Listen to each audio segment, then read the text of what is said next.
Shalom, selamat pagi saudara dikasih dalam Tuhan. Puji Tuhan, pagi hari ini kembali lagi saya beserta Natu Heru menyampaikan kebenaran firman Tuhan dalam renungan pagi Bible and Coffee. Kita bersyukur karena hari ini kembali Tuhan berikan kita kepercayaan, berikan kita kekuatan, kesehatan, sukacita menghadapi hari yang baru.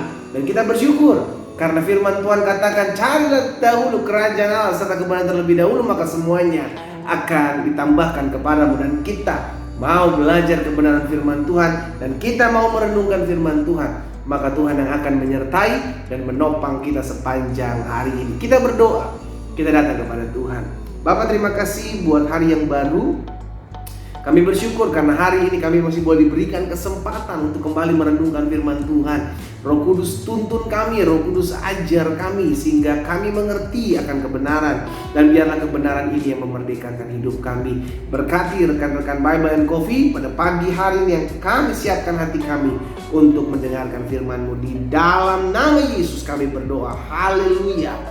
Amin, amin. Puji Tuhan. Saudara dikasih dalam Tuhan, pagi hari ini saya mau menyampaikan satu kebenaran firman Tuhan yang saya ambil dalam Matius pasal 16 ayatnya yang ke-21 sampai dengan ayatnya yang ke-23. Matius pasal 16 ayat 21 sampai dengan 23. Alkitab bilang begini, sejak waktu itu Yesus mulai menyatakan kepada murid-muridnya bahwa ia harus pergi ke Yerusalem dan menanggung banyak penderitaan dari pihak tua-tua, imam-imam kepala, ahli-ahli Taurat, lalu dibunuh dan dibangkitkan pada hari yang ketiga. Jadi Yesus menyampaikan hal ini kepada murid-muridnya. Lalu Petrus dengan bangganya, dengan excitednya mengatakan kepada Yesus. Petrus menarik Yesus ke samping dan menegur dia. Katanya, Tuhan, kiranya Allah menjauhkan hal itu sekali-kali takkan menimpa Engkau. Saudara dikasih dalam Tuhan, seakan-akan Petrus mau menjadi hero buat Yesus. Tapi itu yang menjadi kerinduan Petrus. Memang jangan sampai Yesus yang kita tahu bahwa dia adalah Mesias, yang dia akan membebaskan bangsa Israel dari penindasan Romawi, dia yang akan menjadi raja buat kita. Namun konsep itu bukan konsepnya yang Yesus mau. Kerajaan Yesus bukanlah kerajaan di dunia. Sehingga akhirnya Yesus menyampaikan apa yang harus dia tanggung, apa yang harus dia lakukan, apa yang akan dia hadapi. Lalu Petrus menarik dia dan bilang, Yesus jangan. Kita gak akan mau dong kalau Yesus mati. Mungkin Petrus berkata, wah, Yesus akan memuji saya. Perhatikan ayat 23, saudara. Yesus bilang apa? Maka Yesus berpaling dan berkata kepada Petrus, enyahlah iblis, engkau suatu batu sandungan bagiku, sebab engkau bukan memikirkan apa yang dipikirkan Allah, melainkan apa yang dipikirkan manusia. Mungkin Petrus berkata, wah, gue mantap nih, gue udah bela Yesus, pasti Yesus senang nih. Yesus bilang sama Petrus, enyah engkau iblis. Saudara dikasih dalam Tuhan, kata kuncinya ayat 23 ini. Yesus bilang sama Petrus, engkau memikirkan apa yang dipikirkan manusia, tidak memikirkan apa yang dipikirkan Allah. Seringkali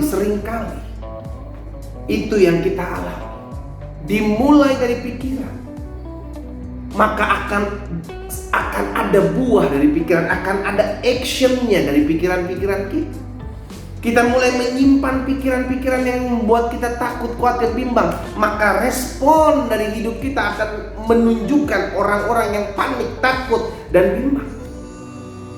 Seringkali sudah dikasih dalam Tuhan, kita tidak lagi memikirkan apa yang Tuhan mau, namun kita memikirkan apa yang pribadi kita mau. Sehingga akhirnya kita mesti menanyakan diri kita sendiri, kita ikut Yesus? Apa yang ada dalam pikiran kita? Apa yang menjadi keinginan kita untuk ikut Yesus? Kita mengikut Yesus, apa yang ada dalam hati dan pikiran kita?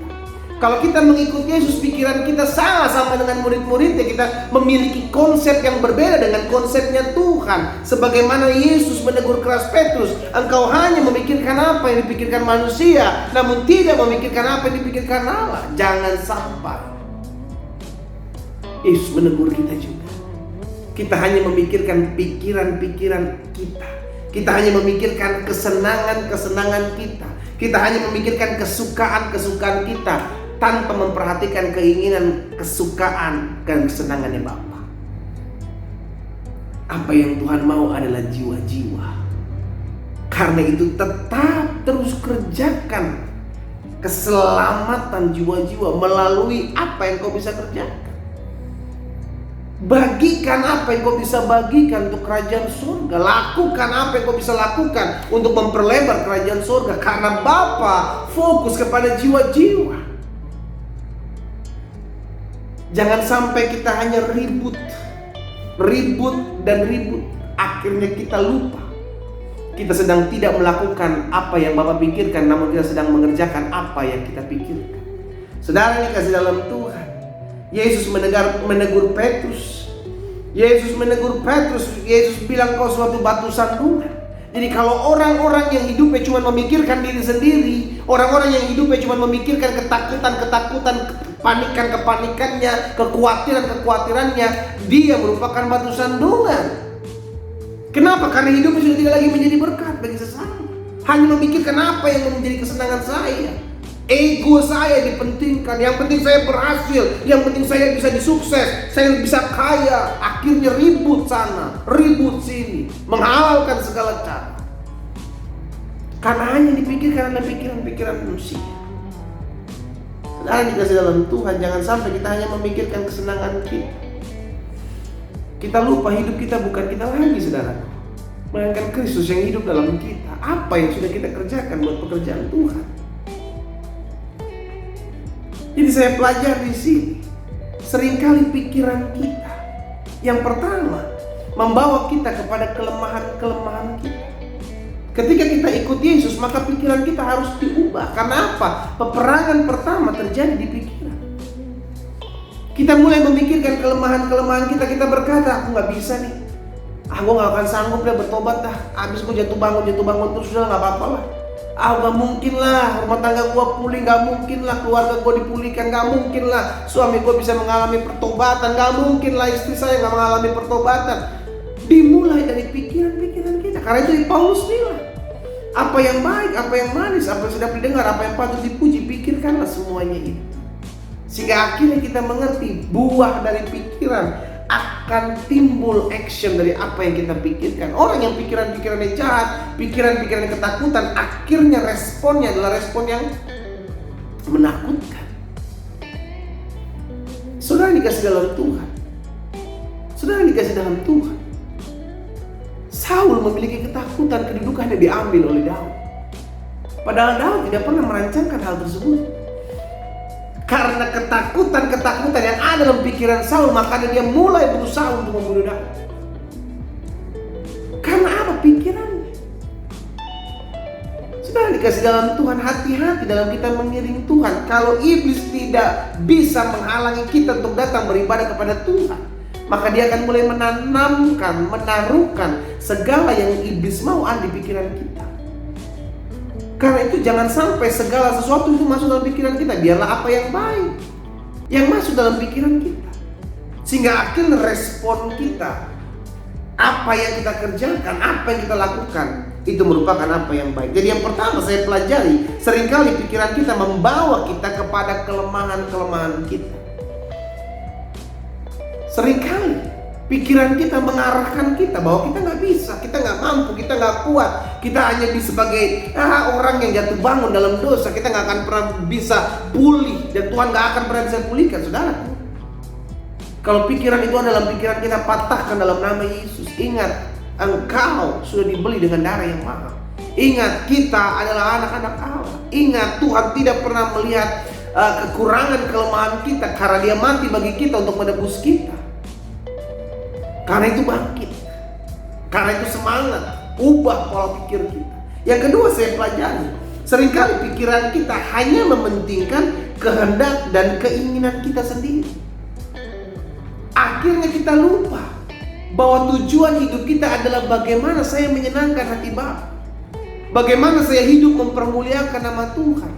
Bukan aku lagi yang hidup, melainkan Kristus yang hidup dalam aku. Hidup kita sudah dibeli. Dan biarlah kita memuliakan Tuhan dengan hidup kita. Bukan lagi ego kita, keinginan-keinginan kita. Akhirnya, saudara Tuhan, kalau sampai keinginan-keinginan kita perjuangkan untuk kita lakukan, akhirnya kita lupa kita ada untuk melakukan keinginan Tuhan. Biarlah pagi hari ini kita diingatkan. Yuk, kita lakukan apa sih yang Tuhan mau dalam hidup kita. Bagaimana kita tahu Tuhan mau dalam hidup kita? Firman. Renungkan firman, maka engkau akan tahu apa yang Bapa mau dalam hidupmu. Renungkan firman, maka engkau tahu apa yang Roh Kudus inginkan untuk kau kerjakan dalam hidupmu. Saudara dikasih dalam Tuhan, hari ini kita diingatkan. Mari kita berusaha memendam ego kita, hasrat kita, tapi kita mendahulukan apa yang Tuhan mau dalam hidup. Nggak gampang, tapi kita mau berjuang, kita mau lakukan, kita mau usahakan, dan kita mau latih. Sehingga akhirnya apa yang Tuhan inginkan, biar itu yang kita kerjakan. Kita minta Roh Kudus tolong kita, mampukan kita untuk kita melakukan apa yang Tuhan mau, sehingga kita tidak salah. Jangan-jangan kita sedang berpikir, kita sedang menyenangkan hati Tuhan, namun kita sedang melakukan keinginan-keinginan kita. Kita pikir kita sedang memikirkan apa yang Tuhan mau, namun kita, tanpa kita sadari, kita sedang memikirkan apa yang kedagingan kita inginkan. Dan yang ketiga, yang terakhir, saya pelajari seringkali pikiran kita menyeret kita kepada dosa-dosa masa lalu. Akhirnya kita hidup dalam intimidasi. Kita mulai berpikir, saya nggak layak hidup melayani Tuhan.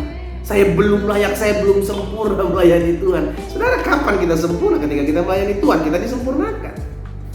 Kau tunggu disempurna, kau baru melayani Tuhan, kau gak akan pernah bisa melayani Tuhan. Sampai kapan? Karena justru dengan kita melayani Tuhan, kita semakin diperbaharui. Dengan melayani Tuhan, kita semakin disempurnakan. Karena itu jangan sampai pikiran kita menyeret kita kepada dosa-dosa masa lalu kita, sehingga akhirnya kita tidak pernah bangkit. Kita tidak pernah maju, kita tidak pernah bangun untuk bertindak, untuk melupakan apa yang di belakang kita dan berlari kepada panggilan surga. Karena itu pagi hari ini kita merenungkan hal ini. Saudara dikasih dalam Tuhan, kita belajar. Biarlah mulai hari ini apa yang Tuhan mau itu yang kita pikirkan. Jangan sampai kita memikirkan apa yang menjadi keinginan-keinginan kita, walaupun itu bersifat hal-hal yang rohani. Petrus bilang sama Yesus, jangan sampai hal itu menimpamu, seakan-akan itu yang paling benar. Namun Yesus bilang, kalau aku harus menderita, aku mengerjakan apa yang Bapa mau dalam hidupku. Biarlah firman Tuhan pagi hari ini mengingatkan kita. Lakukan apa yang Tuhan mau dalam hidup kita. Dengan firman Tuhan, kita akan tahu apa yang Tuhan mau dalam hidup kita untuk kita kerjakan dan kita pikirkan. Kita berdoa, kita datang kepada Tuhan. Bapa, terima kasih buat firman-Mu.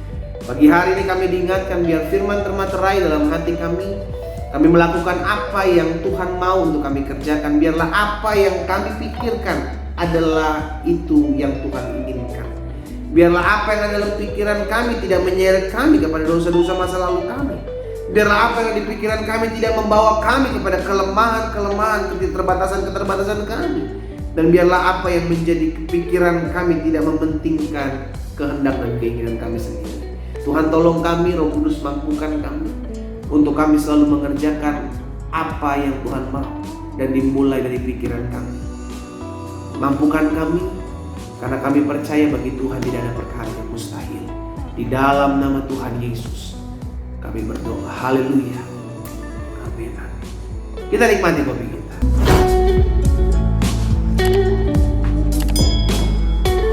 Tetap pikirkan apa yang Tuhan mau untuk kita pikirkan. Tuhan Yesus